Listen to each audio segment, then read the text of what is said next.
கடந்த வாரம் ஒரு காணொளி போட்டிருந்தேன் திருக்குறள் குறித்து. ஆதி பகலவன் முதற்று உலகு என்கிற ஒரு கருத்தை அதில் நான் சொல்லியிருந்தேன்.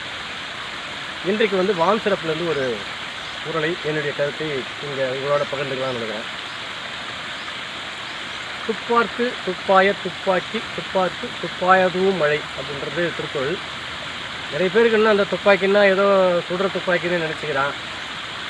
துப்பு என்ற சொல்லுக்கு உணவு என்று பொருள். இன்னும் கேட்டால் தூ என்ற சொல்லுக்கே உணவு என்று பொருள்.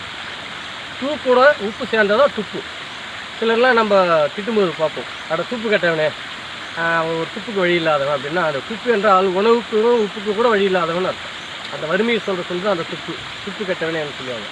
அப்போ துப்பு என்ற சொல் உணவை குறிக்கக்கூடிய ஒரு சொல். ஆனால் தூ என்ற சொல்லே உணவை குறிக்கிறது தான் அப்படின்றது என்னுடைய கூடுதலான ஒரு கருத்து. அதுக்கு என்ன ஆதாரம் அப்படின்னா, அதற்கு முதல் குறள், வான் சிறப்பில் முதல் குறளே அது இருக்கும். வானின்று உலகம் வழங்கி வருதலான் தான் அமிர்தம் என்று உணர பார்த்து.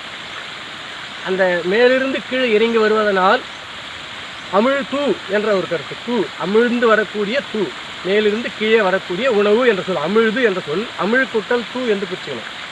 அமிழ்து என்றால் மேலிருந்து கீழே வருவது. இதை குறித்து எது அமிழ்து அப்படின்ற ஒரு கவிதை நம்ம புரட்சி பாவலர் பாரதிதாசன் எழுதி வச்சிருக்காரு. அது அருமையான பாடம். அவங்க மனைவி கேட்பாங்க, அமிழ்துன்னா என்ன அப்படின்னு கேட்கும்போது அதற்கு பல்வேறு விளக்கங்களை சொல்லிட்டு கடைசியாக இந்த குறளை சொல்லி முடிப்பார். வானின்று உலகம் வழங்கி வருவதால் தான் அமிர்தம் என்று உணர பார்த்தேன். அப்போ அமிழ்து என்றால் அமிழ்ந்து மேலிருந்து கீழே வரக்கூடிய உணவு என்று மழை நீரை நேரடியாக சொல்லுது.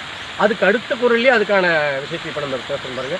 வானிருந்து உலகத்துக்கு வரக்கூடிய மழையானது துப்பார் உணவு உண்பவர்களுக்கு உண்பதற்கு ஏற்ற உணவை உருவாக்கி தானும் உணவாக இருப்பது மழை. அப்போ தூ என்கிற சொல் நேரடியாக உணவு என்ற சொல்லையும் மழையையும் குறிக்கக்கூடிய ஒரு அழகான சொல்லாக மாறுகிறது.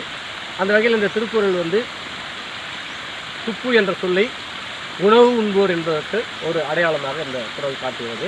தூ என்ற சொல்லே உணவு தான். தூவோடு சேர்ந்து உப்பு சேரும்போது துப்பு என்று சொல்கிறது. இதற்கு இன்னும் கூட பல்வேறு சான்றுகள் என்று நம்ம இலக்கிய போக்கில் அங்கங்கே பார்க்க முடியும்.